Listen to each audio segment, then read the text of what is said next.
चिंतन शिविर में कांग्रेस पार्टी के हाईकमांड के सभी वरिष्ठ नेतागण आए थे और उस पर काफ़ी विचार विमर्श किया गया है कि किस तरीके से हम अपने कार्यकर्ताओं को, अपने जो पदाधिकारी है सभी को गाइडलाइन देंगे, उसके ऊपर विचार विमर्श हुआ।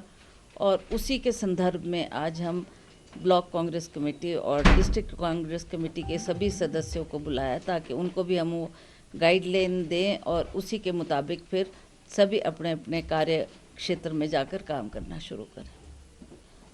अब आपको पता ही है कि हमारा ये चुनाव का वर्ष है और ये हमारे लिए बहुत महत्वपूर्ण है।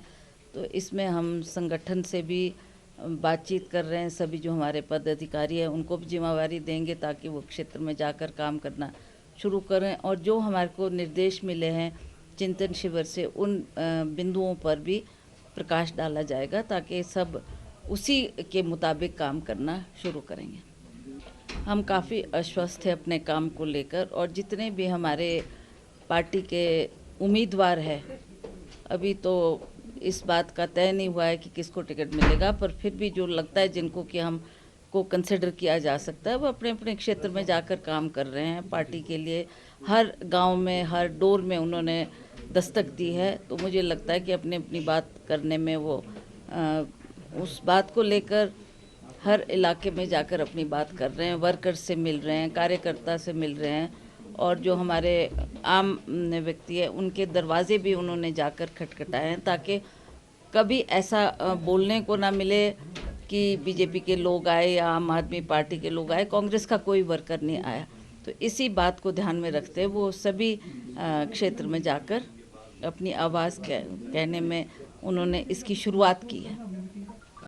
देखिए, जो प्रधानमंत्री जी का यहाँ दौरा था उस बहुत ही निराशाजनक रहा। हमने भी बड़े उम्मीद से उनके भाषण को सुना और हमें लगता था कि शायद इस बार हिमाचल प्रदेश में चुनाव होने जा रहे हैं तो प्रधानमंत्री अवश्य कुछ ना कुछ हिमाचल प्रदेश को देकर जाएंगे। क्या प्रधानमंत्री जी ये नहीं जानते कि हमारा प्रदेश 70,000 करोड़ के कर्जे में डूबा हुआ है? उसको उभारने के लिए सभी उम्मीद कर रहे थे कि अवश्य कोई आर्थिक पैकेज देकर या बड़ी कोई सौगात देकर प्रधानमंत्री जाएंगे, परंतु उन्होंने कुछ भी ऐसी बात नहीं कही जिससे लोगों को बहुत निराशा हुई। दूसरी बात, प्रधानमंत्री जी ने बार बार ये कहा कि केंद्र की ये स्कीमें हैं, चाहे वो आवास योजना को लेकर, चाहे वो अंधन स्कीम, चाहे वो हेल्थ से लेकर जो सेंटर की स्कीम्स है आयुष्मान भारत, उनकी बात उन्होंने करी और डायरेक्ट वार्तालाप वो लोगों से कर रहे थे ताकि उनका वो फीडबैक ले सके। पर मुझे नहीं लगता कि ये कोई नई बात है। पहले भी यूपीए के सरकार में भी ये सारी योजनाएं चल रही थी और लोगों को बेनिफिट दिए जा रहे थे। ये सिर्फ इनका नाम इन्होंने बदला है।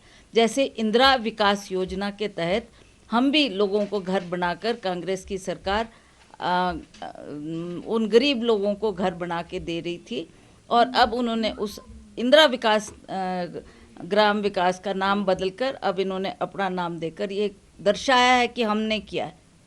मुझे दुख हुआ ये सुनकर कि प्रधानमंत्री पिछले 70 साल का कोई इतिहास नहीं लेते, उसका कोई नाम नहीं लेते और ये कहते हैं कि जो भी हुआ है वो इन 8 सालों में ही हुआ है, जो कि जनता जानती है। लोग पढ़े लिखे हैं, बुद्धिजीवी हैं, लोग समझते हैं।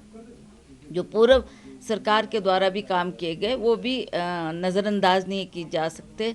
लोग जानते हैं कि आज अगर भारतवर्ष ने तरक्की की है तो हमारे बड़े नेताओं का, चाहे वो प्रधानमंत्री स्वर्गीय जवाहरलाल नेहरू जी रहे, इंदिरा गांधी जी रहे, राजीव जी रहे, नरसिम्हा राव रहे, मनमोहन सिंह जी रहे, इन सभी का बहुत बड़ा योगदान भारत को बनाने में है। भारत के विकास के लिए उन्होंने दिन रात काम किया है, उसको नज़रअंदाज नहीं किया जा सकता।